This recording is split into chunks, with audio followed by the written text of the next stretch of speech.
Okay, I'll quickly introduce myself. I'm Alice. I'm currently the Corporate Partnerships Manager at Women in Tech. And I'm also a salesperson at SUSE, which is an open source software company. So I'm Jess. I'm the UK ambassador for Women in Tech and also the CEO and co-founder of SoSynced, which is a dating app that matches compatible personality types. And I am Anna. I am Director of Diversity and Inclusion at Women in Tech. And my other hat is I look after a diversity and inclusion standard at the Care Company. Okay, so if I just introduce what we're talking about today. So we're going to focus on three main topics, which are really important. So the first is how to network. So how do you network with like-minded people who are going to help your career? Moving on from that, we're going to talk about mentorship. So how do you really find somebody who's going to help you advance your career, someone that you can work with on a one-to-one basis? And then finally, we'll talk about finding a company that will be your champion. So how do you identify a company which is really going to align with your values and somewhere that you're going to feel really comfortable? So I'll just kick off the panel. If we just first start talking about networking. Jess, Anna, if you just want to start maybe talking about how you even got into tech in the first place. How did you find yourself in this world? So I previously worked in finance, and that's what I did right after university. And then after a couple of different things, I founded SoSynced with my sister, which is the dating app that I mentioned, and obviously that's all to do with tech. So I guess it was literally just founding a company, which is how I found my way into tech. Mm-hmm. Anna, how did you find your way in? Slightly different route, I imagine. Definitely slightly different. I didn't even know that I am in tech when I was in tech. But for me, it's always been very close to tech, sales, people. So I'm more of a talent management professional.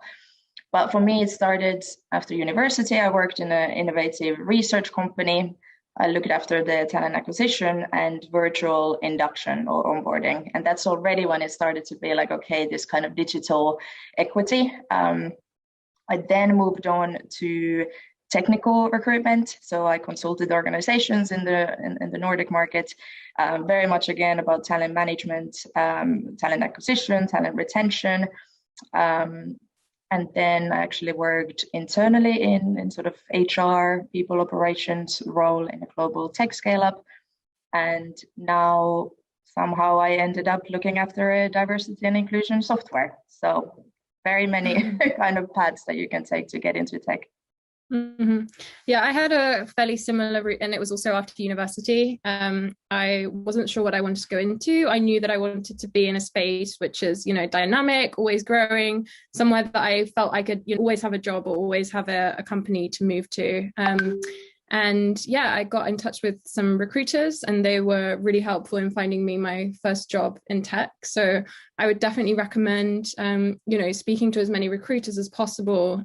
They're really helpful, and they'll be your champion to try and get you into a company of your choice.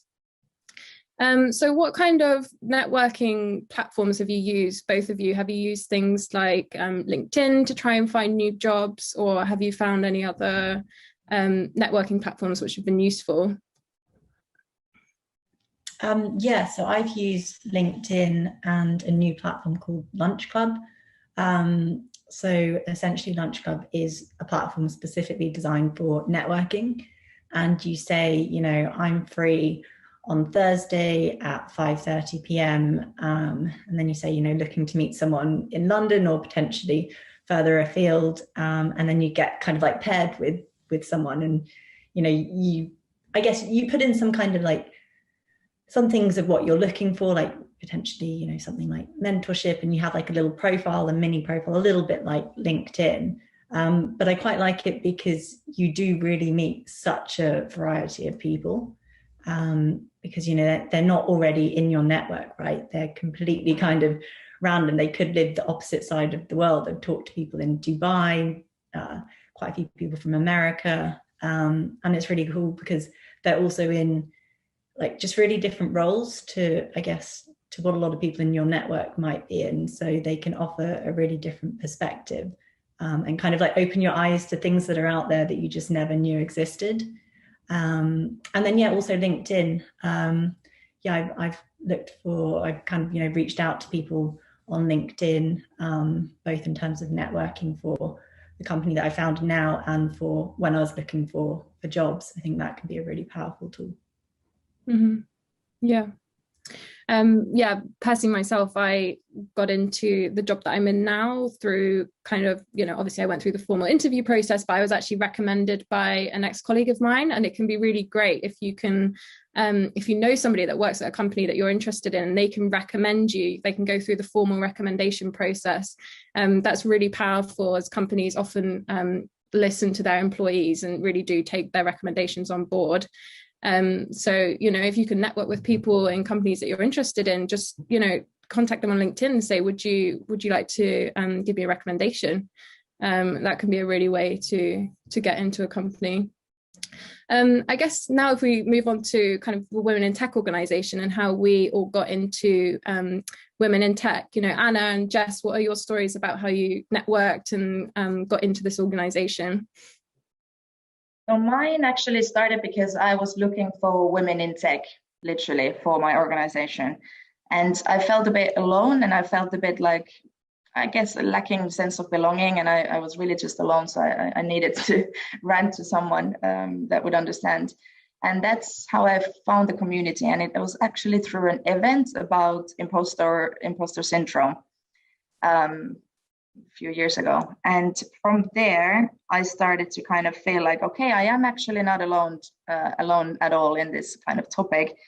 And there were so many different events that I attended, meetups, hackathons, those kind of things. So I definitely back what you guys were saying about just kind of LinkedIn and social media being an amazing place to network, because from there I then started to network with more and more kind of external networks, started to meet more people, started collaborating with some schools and universities, found some coaches, mentors, that kind of thing. So definitely for me, Women in Tech was kind of the first great place of feeling that sense of belonging. And Jess, you're our UK chapter lead. How did you manage to find that role? Yeah, so it was actually through Lunch Club, and it was someone who I chatted to who's based in Dubai, who I'm actually hopefully catching up with next week. We stayed in touch. We were actually in very different sectors, but he was looking to do something, and at the time I was like, oh, I know someone who might be able to help. And I think that's one thing about networking in general, is it's quite often swings and roundabouts, right? Like in that situation, I knew someone who might be able to help him, but then in other situations, someone might know someone who might be able to help me, and it's not like one for one. It's not like you give me this, I give you that. It's just, it's give and take, really. So yeah, essentially chatted with him, and then I put him in touch with someone who might be able to help him, and then didn't really think anything of it. And then a few months later, actually, he was like, oh, I just talked to this great organization, Women in Tech, and it was Nadia. And then he was like, I'll put you in touch, and then had a call with Nadia, and then met Anna. So I got into Women in Tech, very much through networking. And kind of like Anna said as well, it's just nice to really have that sense of belonging, and like be part of such a supportive community, really. Yeah. Anna seems to be the common link, because Anna was also how I, one of the first people I met, and how I got into Women in Tech. It was actually through one of my ex-colleagues who used to work with Anna quite a long time ago. He said to me, oh, hey, Alice, you're really into, women in business, women in tech, supporting other women. I know this person, Anna, who I used to work with, who volunteers for Women in Tech. So then I got in touch with Anna, and things went from there. So yeah, it really is about, anyone that you talk to in your professional life could be significant or useful to you, or you could be, mutually beneficial to each other at some point. So it's really important to try and keep any connections that you've got in any companies that you've worked at, or any volunteering that you've done, all this kind of thing. Perhaps if we move on to the topic of mentorship now, I think it leads quite nicely onto mentorship. So, you do your networking, you do your kind of hard grafting, and then hopefully from that you'd find somebody who you really think can be your mentor. So perhaps if Anna and Jess, you could talk to me about your experiences of, finding a mentor and, what that experience was like for you. Yeah, I mean, what I would say is it was very different finding a mentor, when setting up a company compared to working at a company. So I guess, yeah, I worked for 2 companies before setting up my own, and I found it a bit easier because I was around people who I guess were natural mentors, right? They were people who were above my level, in a very similar job. So it was very clear that they could give guidance in some way. And that happened at both companies, I guess, quite organically, really. And I mean, I guess, yeah, might be talking about this later on, but I was assigned a mentor at the first company I joined, and she was really great, got on, but wasn't a really, really good fit, if you see what I mean. So carried on that mentorship on a kind of semi-regular basis, would meet up, say once a month for lunch. But actually my true mentors were ones that I kind of found myself, and it happened naturally. And then, so when setting up a company, it really took a long time to find mentors, really probably almost a year. And so I kind of, went from this environment where it was quite easy to find them into this new environment where I was like, wow, I need so much help, but I just don't really know where to find them. But I guess what I started doing is asking people I knew, oh, do you know anyone who's in this area? And then they'd put me in touch with someone, and maybe, it wasn't quite a right fit for a kind of, I wasn't specifically looking for a mentor as such, but I did know it would be helpful. And, it maybe wouldn't have been the perfect fit with the person who I'd been put in touch with, but then they would be like, oh, I know, this person and this person, you should have a call with them. So kind of just expanded it. And eventually, found some really great mentors. And one mentor as well found on Lunch Club. So it's like I'm doing a promo for Lunch Club, but it has just been really, really helpful in my experience, Yeah, I put the link in the chat for Lunch Club if anyone's interested. Anna, what about your experiences of, mentorship over the years? Very similar to Jess, actually. I've never been assigned kind of a formal mentor from an organization perspective. It's just been very natural. Some of them have been, for example, we met again in an event, I followed up, kind of links to the networking and kind of LinkedIn personal branding kind of thing as well. I was just very keen to connect with someone. Then we would jump on a call, we would just kind of see what do we have in common and what are we interested in. And then it started kind of scaling up from there, I think. Most of my mentors, again, is through Women in Tech, because we've just been kind of on the same mindset and facing some same challenges. And then again, somebody from there knows someone and links to someone else. So that's really been my experience, even though I know that there are, you can make this much more formal and you can do reverse mentoring and things like that. But that's my personal experience. Yeah, I think the important point there is that probably the best form of mentorship is when it happens naturally. So I don't think I've formally been assigned a mentor at any point, apart from my new company now. But I haven't actually got to know him yet. The mentorship hasn't formed yet because I've only been there a month. But in my last company, it just formed quite naturally. I think a couple of people kind of took on the role of a mentor for me without me even asking them to, and I guess this is where we move on to reverse mentoring as well. At my previous company, I had a man who was about 50 years old, and he was, essentially a mentor for me, but we'd never specifically said that he was a mentor for me. And it's great that it can go both ways. So it's not just about me learning from him and all his experience that he's had over the years, but it's actually the other way around as well. Him trying to understand what it's like for a young woman in the industry, an industry that's typically male dominated, I think that's fair to say, what it's like for a young woman coming in the industry, and he learned a lot from me at the same time. So I think it's really important to note that mentoring goes both ways, and it should be more of a natural thing as well. But I guess we did touch on this, but sometimes mentorship doesn't work. Have you, and have Jess and Anna, have both of you experienced this before? And kind of how did you move on from it? What did you realize from it? And how did you try and find another mentor?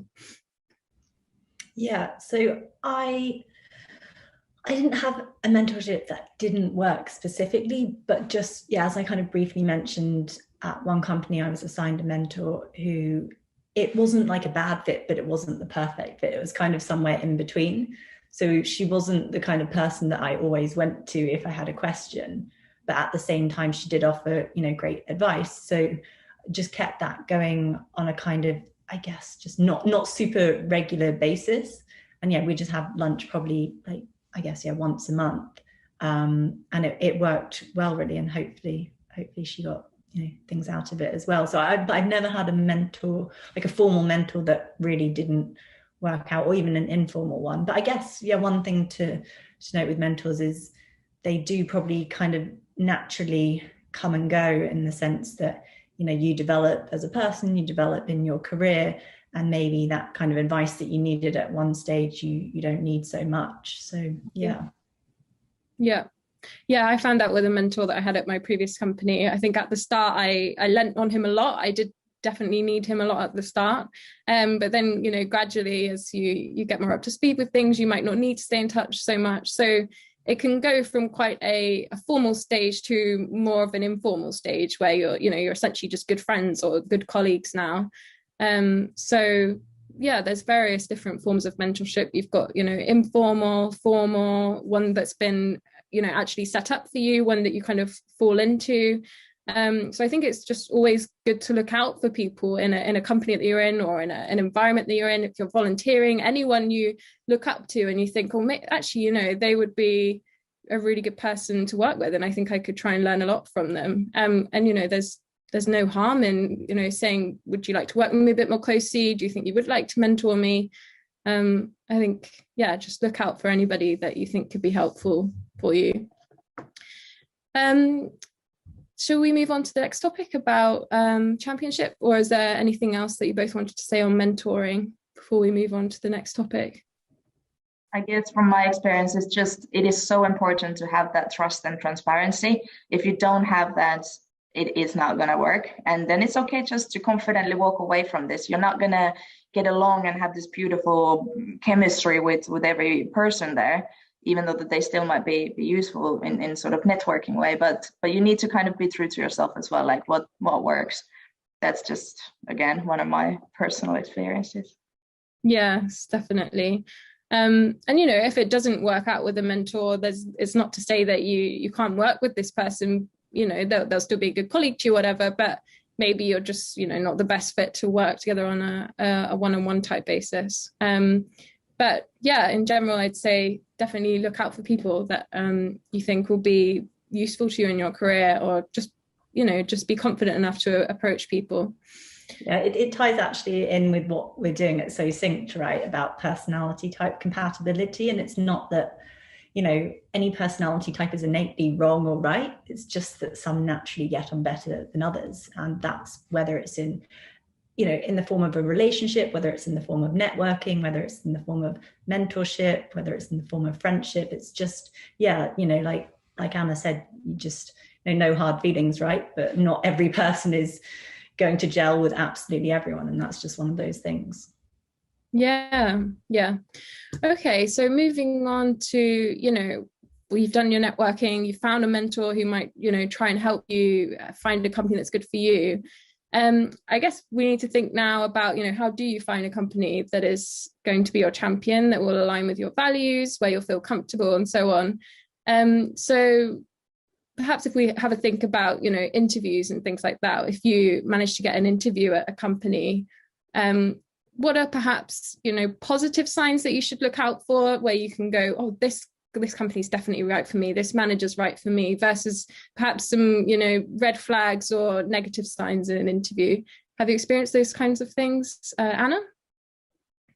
Yes, definitely, as a job seeker and also a recruiter. So definitely you get a pretty good idea already when you look, just even before any of your interviews or even sending your CV, just from company social medias and their websites. More and more, as this kind of narrative of diversity and inclusion elevates even more, you'll be able to see from organizations' websites, for example, any of their data in terms of their diversity and inclusion. Something that has always been very close to my heart is kind of, do their job descriptions and the employer brand speak to me? Is there something that you see already kind of like, okay, they are offering certain accommodations or reasonable adjustments? You know that they want everybody to have access.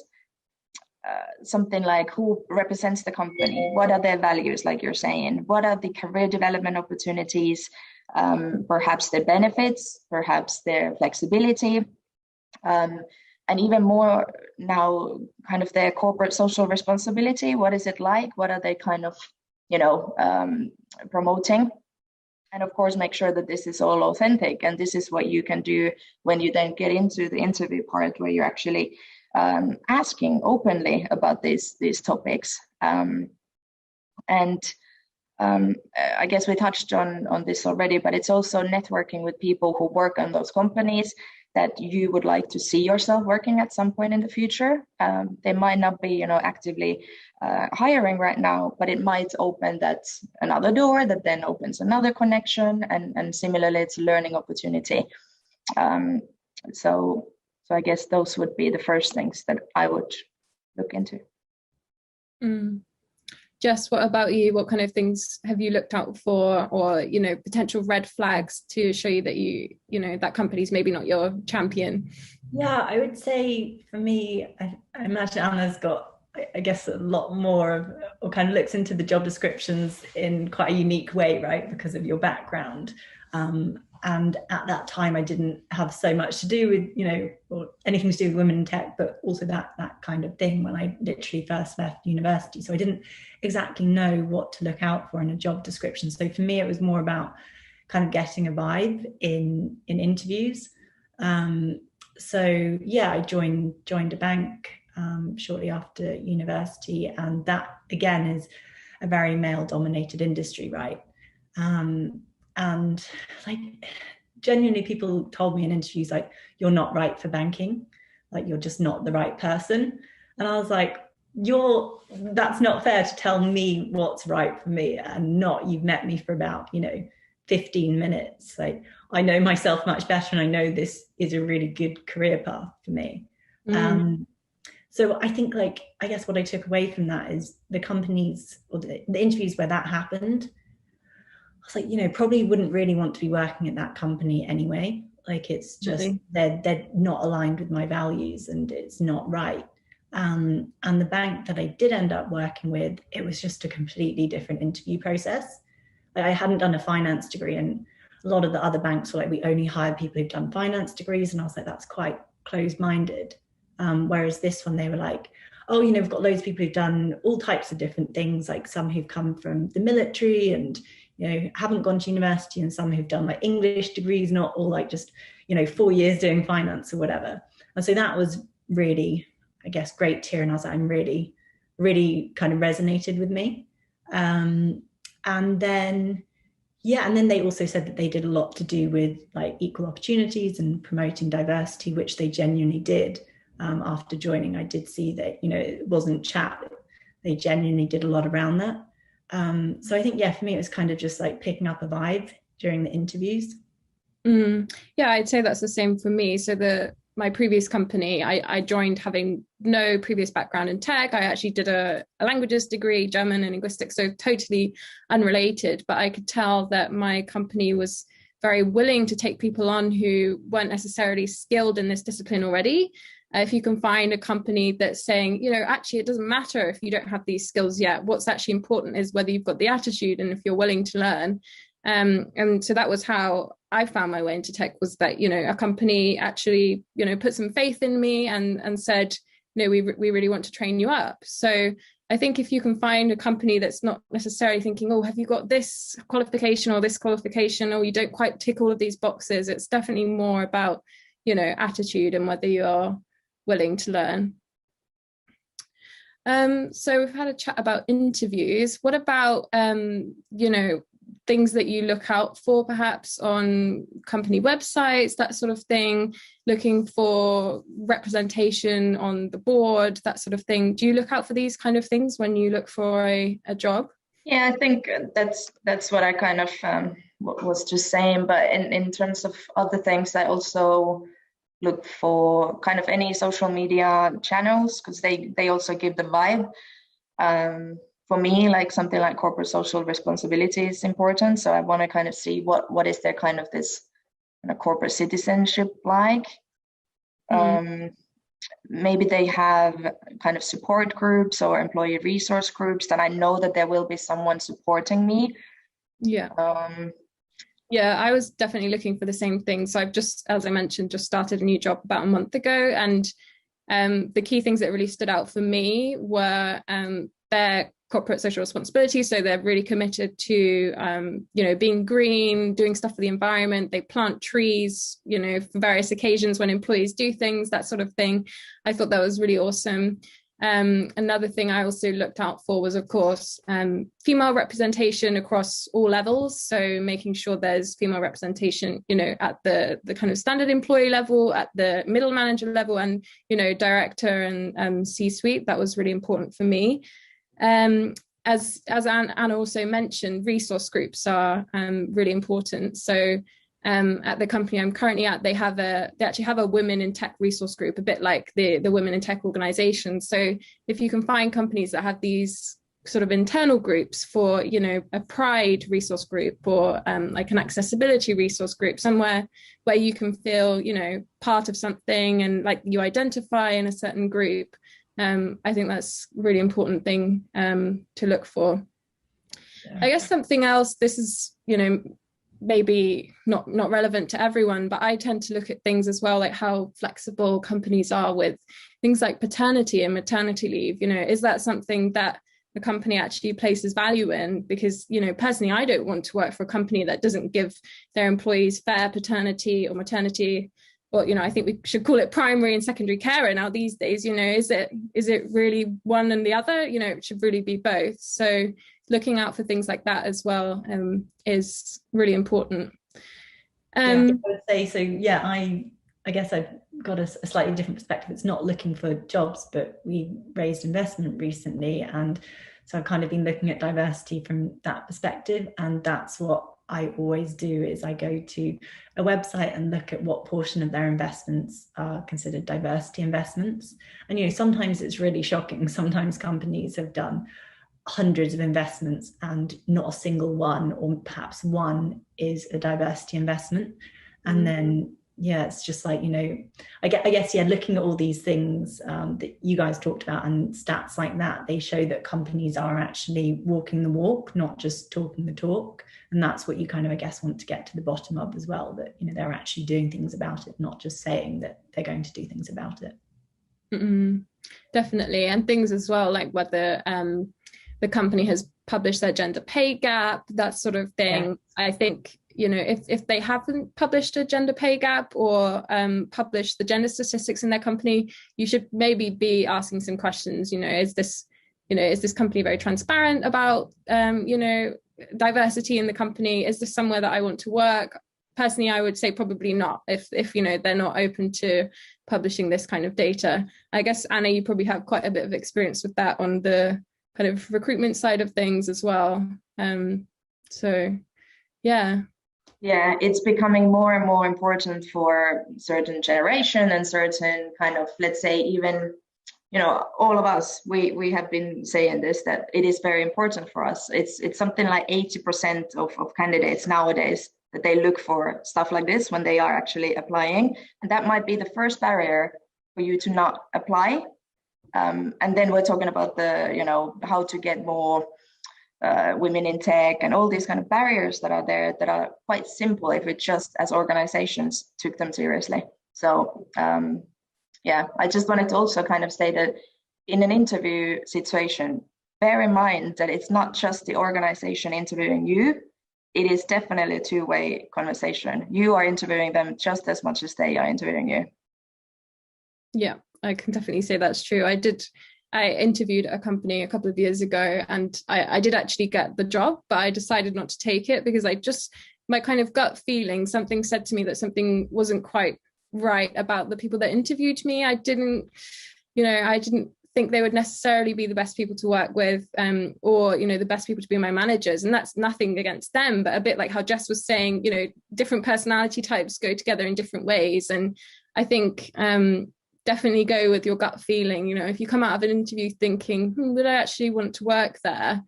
Maybe act on that gut feeling, I would say. Yeah, and I think culture is so interesting as well, right? Before I actually started working, I thought it was a bit of a buzzword, like culture, but it's just such a real thing. And it's that kind of thing that you just mentioned, is that people tend to attract like people who are fairly similar, or at least have similar values to them. So if you have if you meet some people during an interview and you really do, I guess, gel with them, it's a good sign that you will be a good fit at the company, because hopefully there's lots of, people with similar values who work with them too. And I have to jump on this because it's also not just fitting to the culture, it's actually adding to the culture. Because again, you might be the only woman in the group or whatever, and it's actually not that you are sort of fitting into the specific kind of culture. But culture is obviously so much more, it's behaviors and all those kind of things. But yeah. Yeah. Something as well, I'm just thinking about an interview that somebody told me about, just going back to the topic of interviews. You also have to think what kind of questions they're asking you as well. There's certain things in interviews that really, interviewers just shouldn't ask. They shouldn't be asking you, I've heard things like, are you planning to have a baby in the next year or so? That is just something that an employer can totally not ask. And I think it's really important that when you're in an interview, not to draw attention to anything, the fact that you're female doesn't matter, not to draw attention to anything that might make an employer see you differently. And I've heard one of my friends told me, one of my ex-colleagues, he told me that he was asked to interview whether he'd be comfortable working with women. And these kind of things, employers just are not allowed to ask. That's just a big HR red flag. Totally should not be allowed to say that. So definitely be alert when you're interviewing. As Anna says, it's a time for you to assess them just as much as they're assessing you. And if they ask you questions that you think, don't you think you should be asking that, then definitely it's not the right company for you. And that's not the company that's going to be a champion for you. So I think we're coming to the end of the session. I think, Anna, you had a few final words to round up the session. And then if we've got any questions, we can take them.